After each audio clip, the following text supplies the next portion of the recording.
अच्छा, जो भाग्य में नहीं होता उसके पीछे भी हमें नहीं पड़ना चाहिए। जो है वो मिलेगा। कहते हैं भाग्य में होगा तो भाग कर आ जाएगा, और भाग्य में नहीं होगा तो आया हुआ भी भाग जाएगा।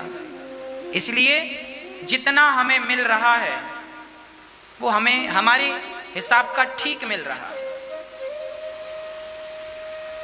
जिस योग्य विधाता ने बनाया ठीक है, संतोष रखो। बेटी ना होना, बेटा ना होना, लोग बहुत रोते हैं, महाराज जी हमें बेटा नहीं है, महाराज जी हमारी बेटी नहीं है। अरे जो है उसमें संतोष क्यों नहीं रखते? एक मैया बोली, महाराज जी हमारी 4 बेटियां हैं, एक बेटा हो जाए तो अच्छा है।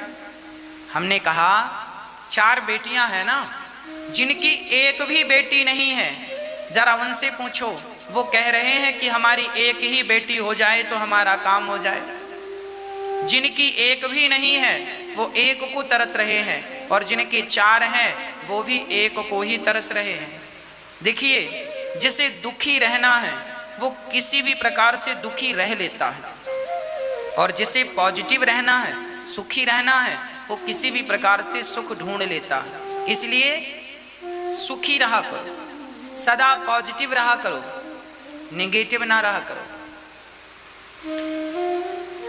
एक बालक का नाम था श्यामू। श्यामू सारे गांव वालों से गालियां दिया करते थे। एक्चुअली श्यामू के माँ बाप बचपन में गुजर गए थे। सारे गांव वालों की वो सेवा करता था, तो गांव वाले गाली दे देते थे। अनाथ था, जो मन आया कह दिया। श्यामू को गाली दे देते थे, कोई कुछ गाली, जो बुलाए ए यहाँ गाली दे, श्यामू यहाँ, श्यामू श्यामू। पर वो बालक बहुत हंसता रहता था, प्रसन्न रहता था। एक संत की नजर पड़ी श्यामू पर, बुलाया, बेटा यहाँ आओ। मैं देखता हूं गांव के सभी लोग तुम्हें गालियां देकर बुलाते हैं और तुम बड़े प्रसन्न रहते हो, इस हाल में भी प्रसन्न कैसे? श्यामू ने महात्मा जी के कान में धीरे से कहा, महात्मा जी ये लोग श्यामू को गाली देते हैं। जब मैंने सुना कि मुझे बहुत गाली दे रहे हैं श्यामू को, तो मैंने अपना नाम ही बदल लिया, और बदला हुआ नाम मैंने इन्हें बताया ही नहीं। मैंने अपना नाम रामू रख लिया, रामू। और ये गालियां देते हैं श्यामू को। अब मैं तो श्यामू हूं नहीं, मैं तो रामू। अब ये गालियां दे रहे हैं श्यामू को और मैं हूं रामू, इसलिए मैं इनकी बेवकूफी पर हंसता हूं, मैं प्रसन्न रहता हूं। आप भी ये चीज समझ लीजिएगा। जैसे मुझे किसी ने गाली दी, अनिरुद्धाचार्य को किसी ने गाली दी, तो आपने यदि मुझे गाली दी तो गाली किसको दी? मेरे शरीर को दी ना। मेरे शरीर का नाम अनिरुद्धाचार्य है, आप लोग कहते हैं। इस शरीर को अनिरुद्धाचार्य कहते हैं। आपको पता है कि यह शरीर अनिरुद्धाचार्य है, तो गालियां तो आप शरीर को दे रहे हैं ना। और मुझे पता है कि यह शरीर तो चिता में जल जाना है, तो फिर मैं आपकी गालियों का बुरा क्यों मानूं? जो गालियां आपने दी हैं वो गालियां भी शरीर में चिता के साथ जल जाएंगी। मैं अनिरुद्धाचार्य नहीं हूं, मैं सिर्फ परमात्मा का दास हूं, मैं भगवान का हूं बस। अब मैं क्या हूं ये भगवान जाने, मैं तो भगवान का हूं बस, ये समझ लो। मैं हूं ही नहीं, मैं शब्द जो है वो मेरी डिक्शनरी में नहीं है। ये दास भगवान का है। गालियां शरीर को मिलती हैं, आप देते रहो, गालियां नाम को मिलती हैं। भाई फलाने का नाम राकेश है, तो लोग गाली देते हैं राकेश का ऐसा, राकेश का वैसा, गाली नाम को मिल रही है ना। इसीलिए आप नाम अलग है और नामी अलग है। मेरा नाम अनिरुद्धाचार्य आप कहते हैं, पर नाम से भी मैं अलग हूं कि नहीं? फिर छोटी मोटी बातों को ना यूं टाल दिया करो, प्रसन्न रहा करो, हर हाल में पॉजिटिव रहा करो। गालियां आपको कोई नहीं देता, गालियां आपके नाम को देता। भाई किसी ने आपको कुत्ता कहा और आपने कुत्ता सुनकर भौंकना शुरू कर दिया, तो बताओ उसने क्या गलत कहा? ठीक ही तो कहा। आपको कहा किसी ने कुत्ता, तुम कुत्ते हो, और अच्छा हमें कुत्ता का हमें, और आप कुत्ते की तरह व्यवहार करने लगे, उसको भी गालियां देने लगे, भौंकने लगे, तो बताओ फिर उसने क्या गलत कह दिया? तुम कुत्ते हो सो कुत्ता कह दिया। आप क्यों कुत्ते बन रहे हो? क्यों बुरा मान रहे हो किसी की गालियों का? देने दो ना, वो देने वाला होगा जो होगा, आप क्यों बुरा मान रहे हो? आपकी अज्ञानता का यही तो परिचय है। आप बात बात में गुस्सा करते हैं, छोटी छोटी बातों को माइंड में ले लेते हैं, यही ये अज्ञानता है। ज्ञानी व्यक्ति, समझदार व्यक्ति, विवेकवान व्यक्ति कभी ऐसी हरकत नहीं करता, अनपढ़ों जैसी। नारद जी सुनो, सनकादि कह रहे हैं, नारद जी सुनो, आत्मदेव जी की कोई संतान नहीं थी। अच्छा, जिसके बच्चा ना हो ना, लोग उसे जीने नहीं देते, खास करके बूढ़ी माताएं। जिसके बेटा नहीं है, फिर देखो बूढ़ी बूढ़ी माताएं बैठकर एक ही पंचायत करती हैं, फलाने की बहू की तो बेटा नहीं है, 4 बेटियां हो गई, बेटा बेटी है कोई बेटा नहीं। अरे तुम्हारी बहू के तो बेटा है, तो तुमने कौन सा गढ़ जीत लिया?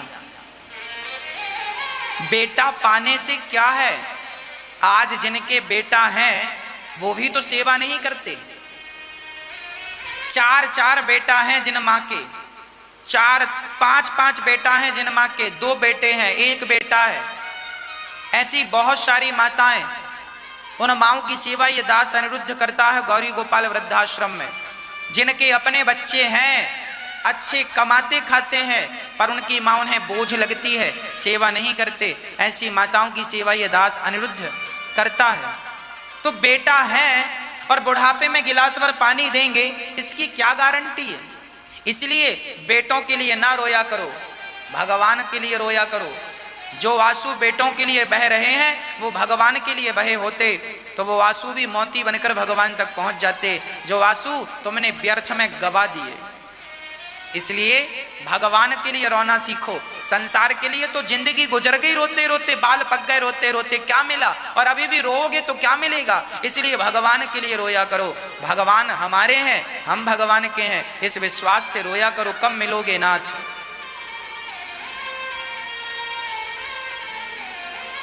प्रिय भक्तों, आत्मदेव जी महाराज का जब पुत्र नहीं हुआ, संतान नहीं हुई, हम कहते हैं भगवान को बेटा माना करो। जिनके बेटा नहीं है उन पर भगवान की विशेष कृपा है। भगवान उन्हें संसार में उलझाना नहीं चाहते, इसलिए वो सबसे आजाद हैं। भगवान का चिंतन किया करो, हर हाल में प्रसन्न रहा करो। बेटा नहीं है मत रोइए, भगवान तो बेटे हैं आपके। भगवान को बना लो अपना बेटा। हम आपके बेटे हैं, हमें बना लो अपना बेटा। यहां गौरी गोपाल वृद्धाश्रम में माताएं जो रहती हैं, उन्होंने हमें जन्म नहीं दिया, पर फिर भी हम उन्हें अपनी मां मानते हैं और वो हमें अपना बेटा मानती हैं। जब उन्होंने हमें अपना बेटा मान लिया, तो आप बेटे के लिए क्यों रोते हैं? भगवान को बेटा बना लो। दास आपका बेटा है। हम सब ये ना सोचें कि हमारे पास ये नहीं है, ये सोचें कि भगवान ने हमें कितना कुछ दिया है। ये शरीर दिया है, क्या यही कम है? क्या ये जोड़ने को 2 हाथ दिए हैं, क्या यही कम है?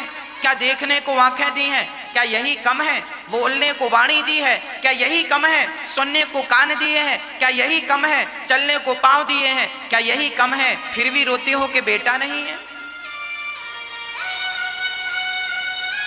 मीराबाई को भी कोई बेटा नहीं था, यशोदा मैया के भी कोई बेटा नहीं था। यशोदा ने कृष्ण को अपना बेटा माना, और मीराबाई के तो कोई संतान नहीं थी, उन्होंने कृष्ण को अपना माना। अमर हो गई, उसके बेटा नहीं था, फिर भी वो अमर है, और तुम्हारे बेटा है, फिर भी कौन पूछता है? तो बेटों से कोई महान बनता होता तो बहुत सारे बेटा पैदा कर लेते, पर बेटों से महान नहीं बनते। मेरी माँ, भगवान का भजन करके, भगवान को प्राप्त करके व्यक्ति महान बन जाता है। मीराबाई महान बन गई। मेरे तो गिरधर गोपाल दूसरों ना कोई, वो रोती थी पर भगवान के लिए रोती थी। आप और हम रोते हैं, बेटा बेटी के लिए रोते हैं, यही तो विडंबना है। श्री आत्मदेव जी घर छोड़कर निकल गए। रास्ते में एक संत मिले। संत ने कहा, क्यों रो रहे हो? कथम ब्रह्मन दीन मुखः कुतश्चिंतातुरो भवान त्वरितम गम्यते कुत्र कुतश्चागमनम तब। क्यों रो रहे हो? महाराज मेरे कोई संतान नहीं है। संत ने को फल दिया, बोले बेटे के चक्कर में ना पड़ना, और फिर भी तुम जिद कर रहे हो तो यह फल पत्नी को खिलाना, बेटा होगा। आत्मदेव जी दौड़कर पत्नी के पास गए, लो संत जी ने फल दिया है, खा लो। धुंधली ने फल खाया नहीं, गाय को खिला दिया, और गाय ने एक सुंदर से बच्चे को जन्म दिया। धुंधली ने अपनी बहन का बेटा खरीद लिया, नाम रखा धुंधकारी। और धुंधकारी अब बड़ा दुष्ट हुआ, और गौकर्ण जी गाय का बच्चा हुआ बड़ा सज्जन, बड़ा संस्कारी, नाम रखा गौकर्ण। धुंधली ने बहन का बेटा पैसा देकर खरीदा, सो नाम रखा धुंधकारी। अब धुंधकारी जब बड़ा हुआ तो अपने पिता की पीठ में 2 लाठी जमाया, बोले पैसे निकालो। आत्मदेव जी रोने लगे, हे विधाता, जब बेटा नहीं था तो भी रोना पड़ा, और आज बेटा है तो भी हमें रोना पड़ रहा है।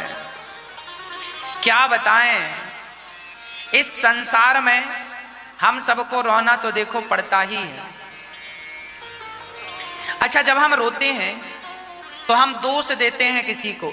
आत्मदेव जी अब रो रहे हैं, बेटा, संत ने कहा था बेटे के चक्कर में ना पड़ो, पर नहीं माने, बेटा दो बेटा दो। एक आदमी, उसके बेटा नहीं था तो उसने एक बेटा गोद ले लिया।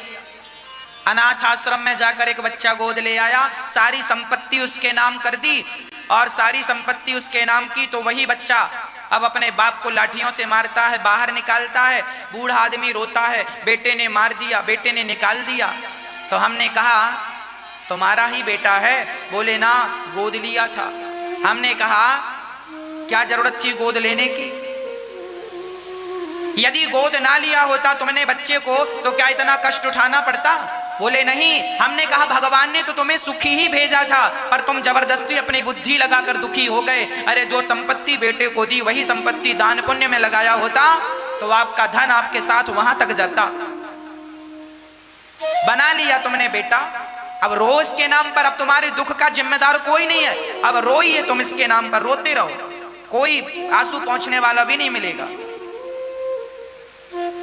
बिना विचारे जो करे सो पाछे पछताए, काम बिगाड़े आपनो जग में होए हंसाए। हाँ, आज आप किसका भरोसा करेंगे? खुद का जाया हुआ बेटा तो साथ देता नहीं है, भला और किसकी आप गारंटी लोगे? इसलिए आत्मदेव जी रोने लगे। तब गौकर्ण जी ने उन्हें समझाया, पिताजी मत रोइए, पिताजी न देना दोष किस्मत को,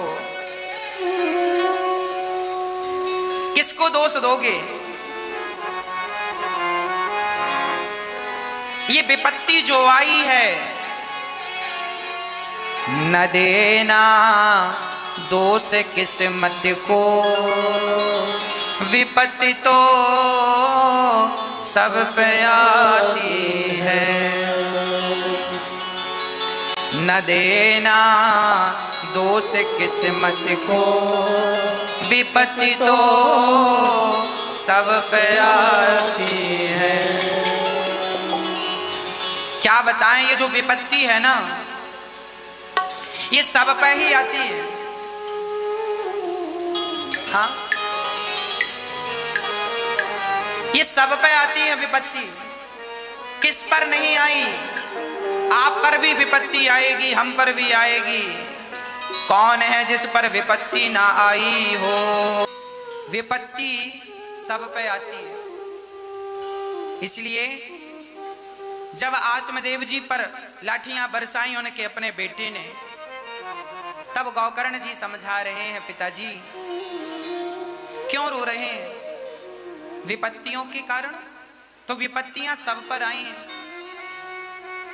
कुछ लोग ऐसे होते हैं जो विपत्तियों के आने पर और मजबूत हो जाते हैं, और कुछ लोग ऐसे होते हैं जो विपत्ति के आने पर समाप्त हो जाते हैं। इसलिए विपत्ति आएगी, विविधः सन्तु नः सस्व तत्र तत्र जगत गुरु। माता कुंती ने भगवान से विपत्ति मांगी, हे विधाता मेरे सिर पर विपत्तियों का पहाड़ टूट पड़े। क्यों माँ विपत्ति क्यों मांग रही हो? बोले जब जब विपत्ति आई तब तब प्रभु आपका दर्शन हुआ है, और जब जब जीवन में सुख आया है तब तब मैं आपके दर्शन से वंचित रह गई हूँ। ऐसे सुख पर पत्थर पड़े जो कृष्ण हृदय से जाए, और बलिहारी व दुख की जो पल पल नाम जपाए। हाँ, हमें ऐसा सुख नहीं चाहिए, हमें दुख चाहिए जिसमें कम से कम आपका स्मरण होता रहे, आपका चिंतन होता रहे। प्रिय भक्तों, श्री गौकर्ण जी ज्ञान दे रहे हैं अपने पिता आत्मदेव जी को। सुनिए, पिताजी, देहेश्चिमांस रुद्रे विमतिम त्यजत्वम जाया सुतादिषु सदा ममतां विमुञ्च्य पश्या निशम जगदिदं क्षण भंग निष्ठम वैराग्य राग रसिको भव भक्ति निष्ठा। हमारा जीवन सेवा में लगे। हम अभी एक दिन हम मछलियों को दाना डाल रहे थे नदी में। एक बार हम एक नदी में गए, वहां हम मछलियों के लिए दाना डाल रहे थे। तभी किसी ने हमसे कहा कि महाराज जी, हमारे हाथ में क्या है? बिल्कुल सच्ची घटना बोल रहा हूं, आप सुनिएगा। एक बार मैं मछलियों को दाना डाल रहा था, तभी एक सज्जन ने मेरे से कहा, महाराज जी हमारे हाथ में क्या है? हमने कहा देखो, हम ये ना सोचें कि हमारे हाथ में कुछ नहीं, अभी हमारे हाथ में मछलियों को डालने के लिए दाना है। दाना है तो दाना डाल लो। तुम कहते हो हमारे हाथ में क्या है, सब भगवान के हाथ में है ना, तुम्हारे हाथ में भी कुछ है। तुम किसी के आंसू पहुंच सकते हो, ये तुम्हारे हाथ में। हाँ, तुम किसी के आंसू पहुंच सकते हो, ये तुम्हारे हाथ में है। तुम किसी को भोजन करा सकते हो, ये तुम्हारे हाथ में है। तुम किसी को प्यासे को पानी पिला सकते हो, ये तुम्हारे हाथ में है। तुम किसी रोते को हंसा सकते हो, ये तुम्हारे हाथ में है। तुम किसी को सहारा दे सकते हो, ये तुम्हारे हाथ में है। ये तो बहाना है कि हमारे हाथ में कुछ नहीं है। अरे जो नहीं है तुम्हारे हाथ में उसकी परवाह ना करो, जो तुम्हारे हाथ में है उसका सदुपयोग कर लो। बस जो है उसका सदुपयोग।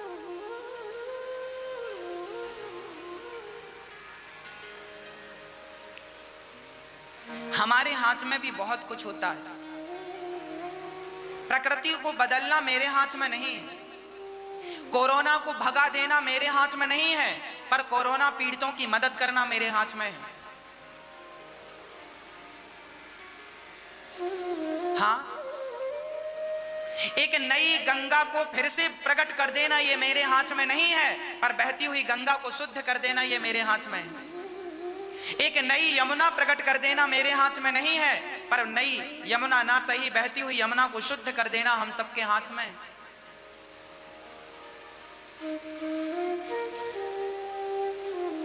जो हमारे हाथ में है हम वो तो करें। आपके हाथ में है कि आप अपने माँ बाप की सेवा कर सकें, पर आप नहीं करते। जो नहीं करते मैं उनकी बोल रहा हूं। वो अपने माँ बाप की सेवा करते तो उनकी मां दौड़ करके गौरी गोपाल वृद्धाश्रम क्यों आती? आज मुझे एक मां ने बताया कि मेरे 4 बेटे हैं। वो उस दिन मैया आई थी जिस दिन मातृ दिवस था, मदर्स डे था। उस दिन वो मैया मंच में आई थी। उन्होंने आज मेरे से बताया कि महाराज जी हमारे 4 बेटे हैं और चारों बच्चे हमारे बेटे हमें मारते हैं, मारते हैं बेटे। और जब मारते हैं तो वो मैया यहां आई और ये दास उन मां की सेवा करता। वो मां यहां रहती हैं। ऐसी कितनी माताएं हैं जिन माओं की दुआएं आप लोग लूट रहे हैं। आप भी किसी एक मां का सहारा बन सकते हैं, किसी एक मां को जीवन भर भोजन देने का संकल्प कर सकते हैं।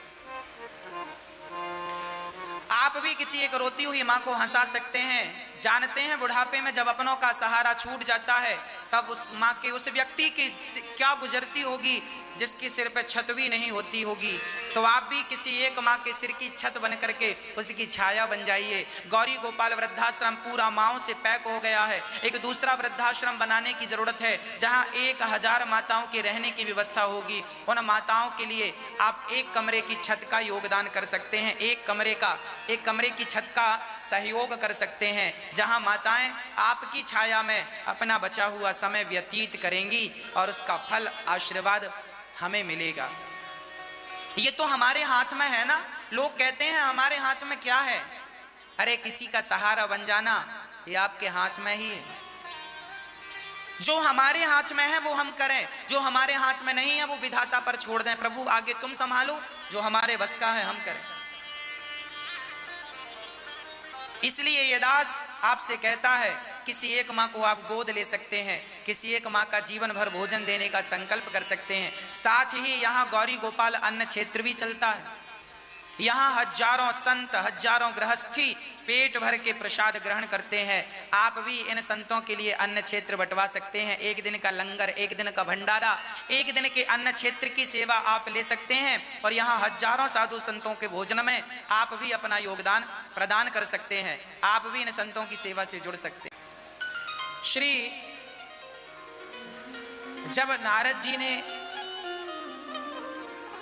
धुंधकारी ने माँ पिता को मारा, माँ को मारा, माँ पिता दोनों, माँ तो कुएं में कूद कर मर गई, पिताजी तो भागवत का पाठ करके अपना कल्याण करते हैं। धुंधकारी की 5 पत्नियां 5 स्त्रियों से संबंध रखता है। पांचों ने धन के लोभ में गला दबाकर धुंधकारी को मार डाला। धुंधकारी जब मरा तो प्रेत बन गया। पापी व्यक्ति जब मरता है ना तो प्रेत योनि मिलती है। इसलिए प्रेत योनि से बचना हो तो कभी अपनी माँ, जो अपनी माँ को, अपने पिता को सताता है, ऐसा व्यक्ति प्रेत योनि में जाता है। प्रेत योनि में दोनों धुंधकारी चला। गौकर्ण जी ने भागवत सुनाकर उस प्रेत योनि से धुंधकारी को मुक्त किया और प्रेत योनि से निकलकर वह भगवान के धाम चला गया। केवल कथा सुन करके, केवल भागवत सुन करके। भागवत में इतनी ताकत है कि धुंधकारी जैसा पापी भी भागवत सुनकर तर गया। प्रिय भक्तों, जब भागवत सुनकर धुंधकारी तरा तब नारद जी को समझ आ गया, स्पष्ट हो गया कि भागवत सबको तारती है। पापी से पापी गौकर्ण जी ने दूसरी बार भागवत सुनाई। सारे पशु पक्षी सब भगवान के धाम गए और जिसने कथा सुनी और गौकर्ण जी को भगवान ने हृदय से लगाकर उनको अपना धाम प्रदान किया।